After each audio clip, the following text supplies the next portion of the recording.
윤석열 전 대통령 탄핵 심판 당시 국회 측은 새로운 사실을 공개했습니다. 12.3 비상계엄 전날과 당일 김건희 여사와 조태용 당시 국가정보원장이 연락을 주고받았다는 겁니다.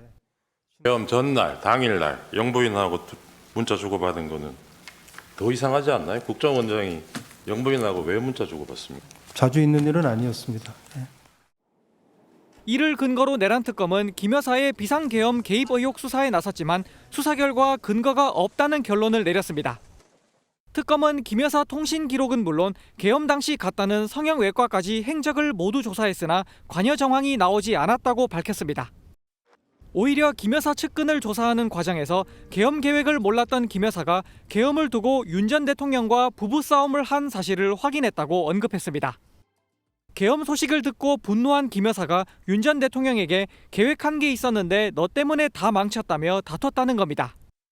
일각에서 제기된 김 여사와 노상원 전 정보사령관 관계를 두고도 두 사람이 소통한 정황이 없다고 특검은 밝혔습니다. 수사 결과 윤석열 등은 2023년 10월 전부터 비상계엄을 준비하였고 군을 통해 무력으로 정치활동 및 국회 기능을 정지시키고 국회를 대체할 비상입법기구를 통해 입법권과 사법권을 장악한 후 반대 세력을 제거하고 권력을 독점 유지할 목적으로 비상계엄을 선포한 사실을 확인하였습니다. 윤석열 등은 당시 정치 상황을 활용하여 야당의 입법 및 공직자 탄핵과 예산 편성을 행정과 사법 기능을 마비시키는 내란에 해당하는 반국가 행위로 몰아 반국가 세력을 신속히 척결한다는 명분으로 2024년 12월 3일 심야에 비상계엄을 선포한 것입니다. 결국 윤석열은 2024년 4월 총선 전부터 비상계엄을 준비하고 2024년 12월 전후의 정치 상황을 국정마비로 내세워 비상계엄을 선포한 것입니다. 네, 추가적으로 기자들의 이 백브리핑이라고 얘기를 해야 되는 기자들의 질문에 이런 얘기도 같이 나왔습니다. 권력 독점 유지는 본인이 하고 싶은 대로 하고자 하는 마음에서 비롯이 된 것이고 그 하고 싶은 마음엔 본인과 또 배우자에 대한 사법 리스크 해소가 우리는 포함이 돼 있다고 본다. 그러니까 김건희 여사에 대해서도 약간 일부 요인이 있긴 있는 것 같은데 근데 중요한 건 권력 독점 유지가 큰 하나의 틀이다라는 얘기인 거예요. 근데 이 얘기를 지금 들어보면 이창근 위원님 사실 내란 특검에서 계엄 왜 했어?를 이제 180일 동안 조사를 했는데 아니 그냥 권력 독점 유지하려고 계엄을 선언했다고? 그러니까 약간 허무한 감이 없잖아 있긴 있어요.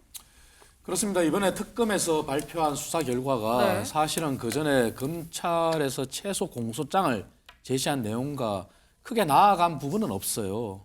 그게 핵심 포인트고 다만 중요한 부분은 그 당시 검찰에서 밝히지 못했던 내란 주요 임무 종사자 중에 이상민 전 장관에 대해서 그리고 한덕수 전 총리에 대해서 그 사실관계를 명확히 밝혔다는 부분은 성과일 수 있어요. 하지만 그 외의 부분은 사실 특검이 예상했던 결과보다는 사실 좀 초라한 성적표는 맞아요.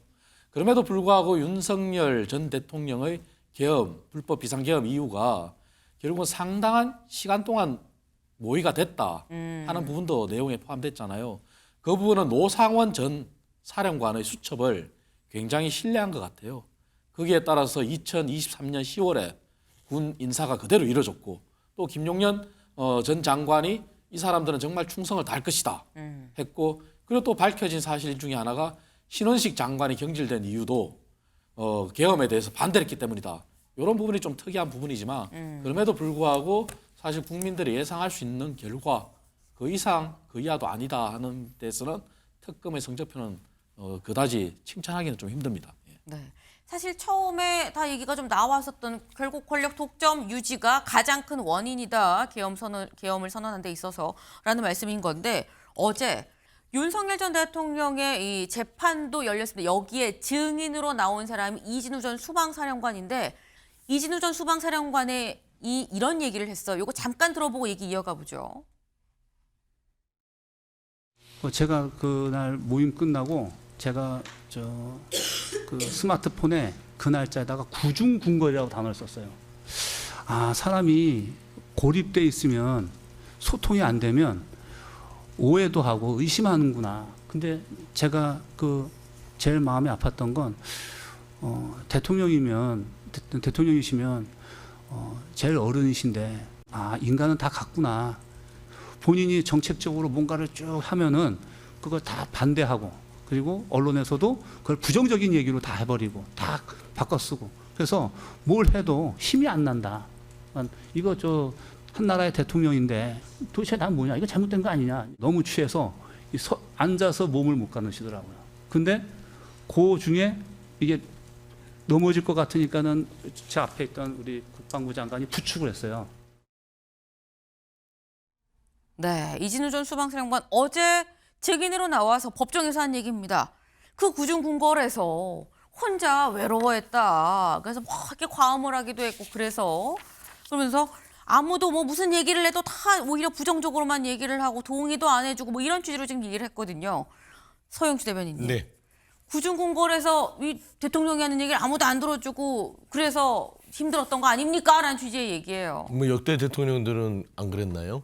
그 대통령직이라는 것은 마음먹기에 달라서 평가를 받는 거예요. 그리고 사실 구중궁궐이 이유가 아니라 윤석열 전 대통령은 원래 술을 좋아했어요.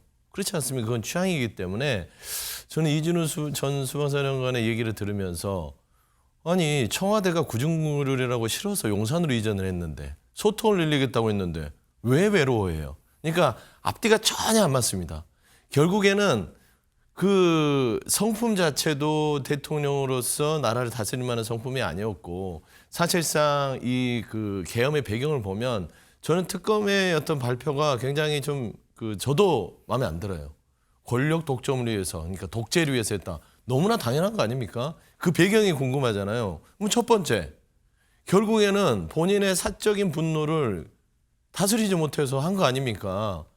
내 배우자를 건들고 믿었던 한동훈이 나를 배신하고 그 다음에 정치인들이 나를 반대하니까 이 사람들 그냥 싹 잡아다가 그냥 어떻게 하고 싶은 그런 성정. 두 번째는 예를 들어서 권력을 왜 독점하려고 했겠어요? 본인의 배우자를 지키기 위해서 권력을 독점하려고 했던 부분이 크지 않겠습니까? 그러면 최소한 저는 특검에서 권력 독점이 있었으나 그 상당 부분의 배경은 김건희 씨의 수사를 막기 위한 것이었던 것으로 파악됐다.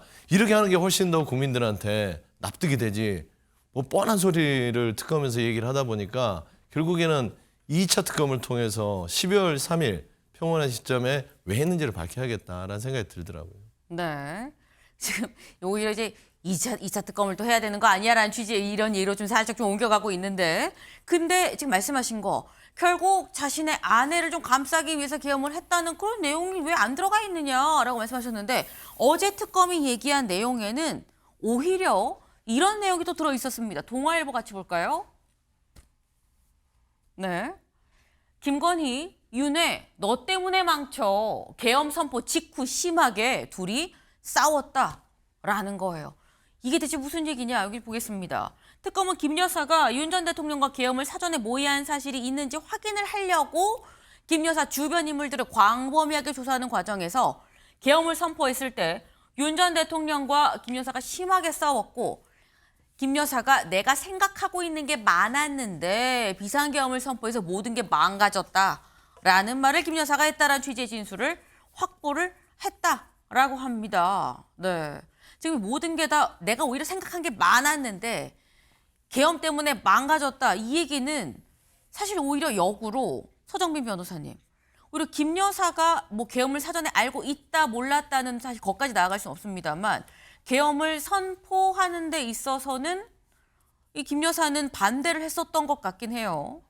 네, 일단 정황상 그렇게 볼 수 있을 것으로 보이긴 합니다. 네. 다만 이제 사실 진술의 구체적인 내용 그리고 이 전후 맥락이 명확하게 또 구체적으로 드러나지는 않은 상황이기 때문에 섣불리 단정할 수는 없지 않을까 이런 생각이 듭니다. 우선 지금 특검에서는 당연히 수사기관인 만큼 혐의가 있다라는 것을 입증을 해야 되는 것이고 다른 증거들로는 도저히 이제 김건희 여사의 이런 계엄 관련된 정황들을 확인할 수가 없다라는 데 방점이 찍혀 있고 또 한편으로는 이런 정황까지도 있어서 개입이 안 됐을 가능성이 상당히 높다 정도로 설명한 것으로 보입니다. 다만 이제 앞서 말씀드린 것처럼 사실 특검의 발표로는 진술 내용 자체가 충분하지가 않고 결국에는 계엄 자체를 사실상 실패로 끝난 계엄이기 때문에 뭐 계엄 선포에 대해서 불만을 제기하고 싸움이 있었던 것인지 혹은 실패와 관련해서 싸움이 있었던 것인지에 대해서는 판단하기에는 상당히 좀 부족한 점이 있지 않나 이런 생각이 듭니다. 그래서 지금 뭐 정황만으로는 개입에 관여하지 않았을 것으로 보이긴 합니다만 정확하지는 않다라고 보는 게 맞는 것 같습니다. 네, 지금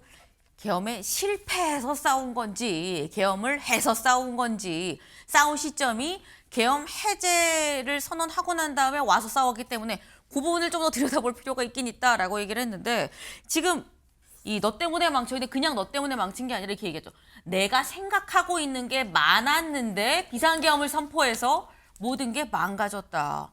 그럼 이창근 위원님, 김 여사는 대체 뭘 많이 생각을 하고 있었던 걸까요? 저는 본인의 사법 리스크라고 생각해요. 왜냐하면은 이번에 특검의 발표와 윤 전 대통령이 면회 당시에 밝힌 게 아내가 알고는 있는데 반대를 했다 그랬잖아요. 그걸 연결해 보면은 사실 본인의 사법 리스크에 관련해서 굉장히 생각한 게 많았다. 왜냐 실제 드러나고 있는 게 박성재 전 장관으로부터 본인의 수사와 관련해서 다 수시로 보고를 받았잖아요. 그래서 본인의 사법 리스크와 관련해서 생각하고 있는 게 많았는데 비상계엄 때문에 다 크게 망가졌다. 이런 취지로 들리고 결국은 김건희 씨와 관련해서는 분노의 방관자로밖에 안 보여요. 왜냐하면 알고는 있었잖아요. 그렇다면은 적극 더 말렸어야죠. 근데 그게 아니라 저렇게 본인이 생각하고 많았는데 망가졌다. 이것은 계엄을 선포를 반대했지만 했기 때문에 또 성공하기를 바랬을 수도 있는 거잖아요. 그래서 저는 분노의 방관자다. 이렇게밖에 표현을 못할 것 같아요. 네, 나름 김 여사는 본인의 사법 리스크에 대해서 뭔가 다른 방안을 생각을 하고 있었던 것 같은데 거기에 대해서 두 사람의 생각이 좀 달랐던 거 아니겠느냐라는 말씀을 하셨어요. 그런데 아까 분명히 조은석 특검이 뭐라고 얘기했느냐? 반대 세력을 제거하고 이 권력을 좀 길게 이어가서 독재를 하려고 그래서 계엄을 선언을 한 거다라고 얘기를 했었죠. 관련해서 사실 한동훈 전 대표에 대한 얘기가 이 앞선 어제 이제 이진우 전 수방사령관 그리고 그 전에 곽종근 전 사령관에 대해서도 비슷하게 이름이 언급이 됐었습니다. 잠깐 들어보고 오시죠. 곽종근 사령관은 이 법정에서 피고인이 당시 모임에서 한동훈 등 일부 정치인을 호명하면서 당신 앞으로 잡아오라고 그랬다. 당신 대통령이 총으로 쏴서라도 죽이겠다고 하셨다는 취지로 증언을 했는데 저도 이걸 TV로 봤습니다. 근데 11월로 제가 알고 있습니다. 그러니까 10월이 아니라. 왜냐하면은 11월 때는 더 술을 많이 드셔서 그러니까 거의 몸을 못 가는다는 생각을 제가 들 정도로 많이 드셨는데 그때 저 분의 이름을 호명을 하셨어요. 야, 내가 저 살면서 보면 이게 배신을 당한다. 이렇게 얘기하셔서 딱 당황했는데 그러시면서 저 한동훈 그분을 얘기를 하셨어요. 저 뉴스에 보면은 같이 다 일을 하셨는데 왜 그런 말씀을 하시나. 그래서 되게 좀 의아했던 기억이 납니다. 그래 말씀하시니 제가 지금까지 말을 못했던 부분을 하겠습니다. 한동훈이 얘기 분명히 하셨고 한동훈이하고 일부 정치인들 일부 호명하시면서 당신 앞에 잡아오라 그랬습니다. 당신이 총으로 쏴서라도 죽이겠다고 하셨습니다. 제가 참말은 그 말을 여태까지 어느 검찰에 가서도 그 말 얘기하지 않았습니다. 네. 지금 이 증인으로 나온 전 사령관들의 얘기를 지금 들어봐도 한동훈 전 대표에 대한 이 배신감 혹은 분노가 좀 상당했었던 것 같다라는 생각이 드는데 또 그렇게 생각을 해보면 서영주 대변인님. 네. 사실상 여기서 말하는 반대 세력에는 이재명 당시 당대표보다 한동훈 전 대표가 더 크게 자리 잡고 있었던 거 아닌가라는 생각도 살짝 들어요. 그렇죠. 그러니까 요약을 하자면 그 윤석열 전 대통령이 이런 불법 계엄에 이르는 내란을 이르게 된 요인 중에 가장 큰 인물은 두 명입니다. 김건희 씨 그리고 한동훈. 나머지 당시 민주당의 야당의 어떤 정치 세력들은 상수예요. 상수였기 때문에 늘 존재해 왔고 언젠가는 손을 봐줘야지 생각을 했다가 트리거가 됐던 것은 믿었던 한동훈 전 대표가 나를 배신하네 이 분노가 컸어요. 예를 들면은 합참의장에게도 얘기했던 진술이 있죠. 빨갱이다 한동훈은 그 얘기를 했던 부분이 있고요. 그다음에 사악한 한동훈이라고 얘기를 했어요. 근데 나중에는 총으로 쏴서 죽이겠다 잡아와라 이겁니다. 결국에는 전체적인 분노 게이지가 올라가는데 한동훈 전 대표가 거의 중심에 있었고 김건희 씨도 한동훈에 대해서 여러 가지로 문자를 통해서 화해를 시키려는 제스처를 하는 거 보면 한동훈이 비상계엄에 따지고 보면 윤석열 전 대통령의 가장 큰 핵심적 요인이 아니었을까라고 분석을 해도 그렇게 크게 무리는 없을 것 같아요. 근데 사실 또 그러면 또 한동훈 전 대표 입장에서 그럼 내가 그 당시에 윤석열 전 대통령의 뜻에 따라서 움직이는 게 맞는 거야라고 얘기할 수도 있어요, 서 대변인님. 그러니까 그거는 별개의 문제죠. 뜻에 따라서 움직였느냐 마느냐는 본인의 정치적인 선택이었을 것인데 결국에는 윤석열 전 대통령 관계가 틀어진 건 정치권은 뛰어들어서 당을 운영해 보니 이게 정치적으로 국민들의 눈치를 안 볼 수가 없어서 적당한 선에서 김건희 씨를 내놓게 되죠. 그때부터 불화가 생긴 겁니다. 하지만 한동훈 전 대표가 그거를 윤석열 전 대통령과 각을 세운 게 어떤 그 문제점 때문에 생긴 게 아니라 정책 상황 때문에 네. 그 선택을 한 것이고 결국에는 이 상황, 이 극단적인 상황까지 온 것 같은데 저는 의아한 게 12월 3일 이후에 당정대 회의를 한단 말이에요. 11월 5일일 거예요. 그러면 그때는 한동훈 전 대표는 무슨 생각으로 거기를 가서 계엄 이후에 계엄을 저지른 위법한 대통령과 만나서 뭘 하려고 했는지 저는 그런 부분에 있어서도 자유롭지 못하기 때문에 계엄의 큰 축에는 한동훈 전 대표의 어떤 공과 가가 같이 존재하고 있다라고 좀 말씀드리고 싶습니다. 네, 사실 내란 특검이 조사해야 되는 가장 큰 건 왜 계엄을 했는가, 언제부터 계획을 했는가, 그리고 하나의 더 궁금증, 왜 하필 12월 3일 날 했는가? 국회의원들이 다 국회에 없는 주말에 해도 되는 걸 왜 굳이 주중에 이런 일을 했는가라는 점이었었죠. 다음 기사 좀 같이 볼까요? 특검 윤 미국 개입을 막으려고 미국의 정권 교체기인 12월 3일에 계엄을 선포했다라고 얘기를 하고 있습니다. 어제 박지영 특검보의 설명에 따르면 같이 볼까요? 박지영 특검보. 미국 개입을 차단하기 위해서 대선 후에 취임 전 혼란한 시기를 좀 이용한 걸로 보인다. 트럼프 대통령이 당선은 됐는데 취임은 하기 전이었었죠. 박정희 전 대통령이 10월 유신도 그때도 미국 대선 때였었다라고 얘기를 하면서 노상원 수첩에 미국 협조, 미국 사전 통보라는 내용이 기재가 돼 있었다. 조태용 당시 국정원장이 계엄 이튿날, 그러니까 12월 4일에 CIA 국장 내정자랑 만나려고 출국을 할 예정이었었다라는 거예요.